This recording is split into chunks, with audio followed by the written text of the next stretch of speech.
আলহামদুলিল্লাহ, আমাদের Apple booth থেকে আরও একটা morning sell update. IPhone 16 Pro Max ভাইরা অলরেডি লাস্ট 3-4 দিন আগে আমাদের কাছ থেকে 15 Pro Max নিয়েছিল, 14 Pro Max এক্সচেঞ্জ করে। আজকে আবারও 14 Pro Max-এর আরও একটা ইউনিট আমাদের কাছ থেকে এক্সচেঞ্জ করে 16 Pro Max-এর অফিসিয়াল ওয়ারেন্টি সহ এই ইউনিটটা নিয়ে নিল।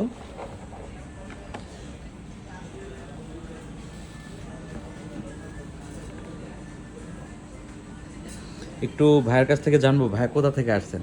আসছি হচ্ছে মিরপুর শেওড়াপাড়া থেকে। আচ্ছা, মিরপুর শেওড়াপাড়া থেকে। আগে যে ফোনটা নিয়েছিলেন ওইটার মোটামুটি কেমন সার্ভিস পাইতেছেন? সার্ভিস ভালো। আচ্ছা, যাই হোক, আসলে এই ফোনটা তো নতুন, আসলে এটার সার্ভিসটা অবশ্যই ভালো পাবে। তারপরেও ইনটেক ফোনগুলোতে আমাদের অফিসিয়াল 1 বছর ওয়ারেন্টি থাকবে, আর এই ওয়ারেন্টিগুলো আমরাই ক্লেম করে দেবো ফ্রি অফ কস্ট, মানে কোনো এক্সট্রা চার্জ দিতে হবে না। জাস্ট আমাদেরকে 15 দিন বা 1 মাস সময় দিলে আমরা ফ্রি ওয়ারেন্টি ক্লেম করে দেবো উইদাউট হিডেন চার্জে। সো আইফোন 16 Pro Max-এর বা 16 সিরিজের যে কোনো অফিসিয়াল ওয়ারেন্টি সহ প্রোডাক্ট নিতে হলে আমাদের অ্যাপেল বুথে চলে আসতে পারেন।